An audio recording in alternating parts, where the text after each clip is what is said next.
এবং তার প্রেগনেন্সি আসতেছে না।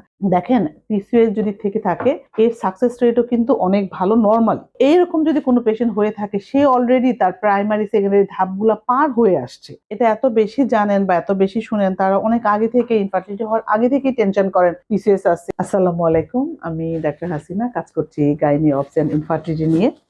আজকে কমন একটা টপিকস নিয়ে আবার কিছু কথা বলতে যাচ্ছি।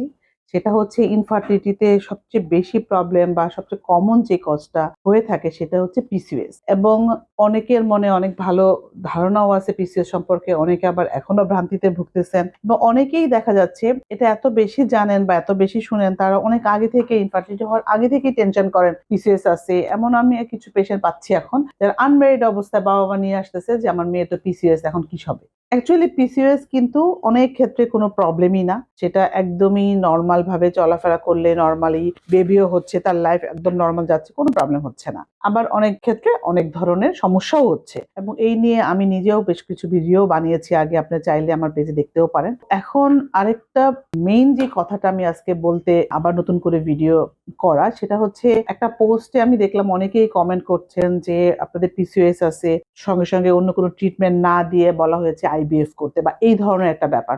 দেখেন, পিসিওএস যদি থেকে থাকে এর সাকসেস রেটও কিন্তু অনেক ভালো নরমাল। এটা আমি আগের ভিডিওতে বলেছি। এবং ট্রিটমেন্টের ক্ষেত্রে দেখা যায় কারো যদি পিসিওএস থাকে, আমরা কিছু মেডিসিন দেই, মেডিসিন দিয়ে যেহেতু ওভুলেশন হয় না পিসিওএস এ, ইনফার্টিলিটির ক্ষেত্রে তো ওভুলেশন করাই, এবং সেই ক্ষেত্রে প্রেগনেন্সি আসে, এবং সেই রেটটাও কিন্তু অনেকই ভালো। বেশিরভাগেরই কিন্তু প্রেগনেন্সি হয়ে যায়। বাট কিছু পেশেন্টে দেখা যায় যে পিসিওএস এর ক্ষেত্রে ওভুলেশন করানোর পরেও, মানে ওভুলেশন হচ্ছে কিন্তু প্রেগনেন্সি হচ্ছে না, এমন যদি কেউ ট্রিটমেন্ট নিয়ে থাকে এবং তার সেই সময়টা 2 বছর পার হয়ে যায়, তাহলে কিন্তু বলা হয় ওই পেশেন্টদের জন্য পরবর্তী ধাপ হচ্ছে আইভিএফ বা টেস্ট টিউব যাওয়া।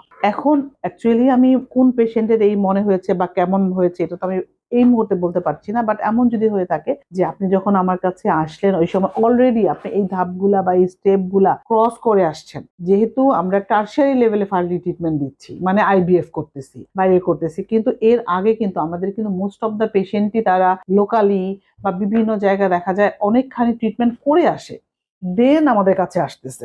সরাসরি আপনি 6 মাস ট্রাই করলেন, প্রেগনেন্সি আসতেছে না, আমার কাছে আসা এই রোগীর সংখ্যাটা কিন্তু কম।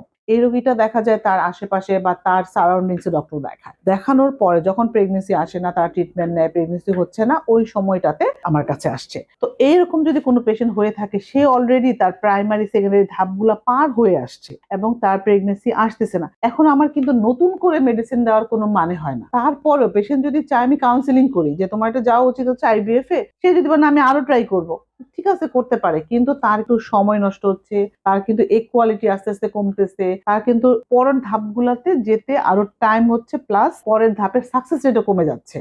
এই ধরনের ক্ষেত্রে কিন্তু অনেক সময় দেখা যায় যে পেশেন্ট হয়তো প্রথমেই আমার কাছে আসলো, আজকেই তাকে আমি প্রথম দেখলাম, কিন্তু তাকে বলে দিলাম যে আইভিএফ করতে, সেটা অবশ্যই এই ধাপগুলা পার হওয়ার পরে, অথবা এরকম কিছু কারণ থাকবে, সেই কারণে। আমি তো এক্সাক্ট কারো এটা মুখস্থ নাই বা মনে নাই, কিন্তু এটা ছাড়া যে একটা পিসিওএস এর রোগী আসলেই যে তার আইভিএফ করতে হবে এমন কিন্তু কোনো ব্যাপার নাই। বেশিরভাগেরই কিন্তু নর্মালি প্রেগনেন্সি হওয়ার অনেক বেশি সম্ভাবনা আছে। বাট এমন যদি হয় যে ওই ধাপগুলা পার হয়ে আসছে, তার রিপোর্ট এমনিতে ভালো, টিউব খোলা আছে, স্পার্ম ভালো আছে, তার পিসিওএস আছে, আমরা ও ইন্ডাকশন দিলে ওভুলেশন হচ্ছে, সেভারাল টাইমস সে ওভুলেশন ইন্ডাকশন নিয়ে আসছে, সে বছরে বছর ট্রাই করতেছে, এর পরের ধাপটা কিন্তু অবশ্যই আইভিএফ, কারণ তার তো এটা নর্মালি প্রেগনেন্সি আসতেছে না। কারণ কি, পিসিওএস এর ক্ষেত্রে অনেক সময় দেখা যায় আমরা ফলিকল দেখতে পাই, কিন্তু ভিতরে যে এগটা, এগ কোয়ালিটি ভালো থাকে না, এবং প্রচুর ফলিকল থাকে, এটা এমটি ফলিকল, ভিতরে কোনো এগই থাকে না। কিন্তু আমরা তো দেখতে পাই ফলিকলটা, যাকে আমরা এগ বলি, যে তোমার 4টা এগ দেখা যাচ্ছে, 2টা এগ দেখা যাচ্ছে, কিন্তু এর ভিতরে আসল যে এগটা, এটা কিন্তু মাইক্রোস্কোপের নিচে দেখা যায় শুধুমাত্র আইভিএফ এর ক্ষেত্রে। তো এই জন্য কিন্তু বলা হয় যে পিসিওএস আছে, এতবার ট্রাই করতেছে, এতদিন হয়ে গেছে,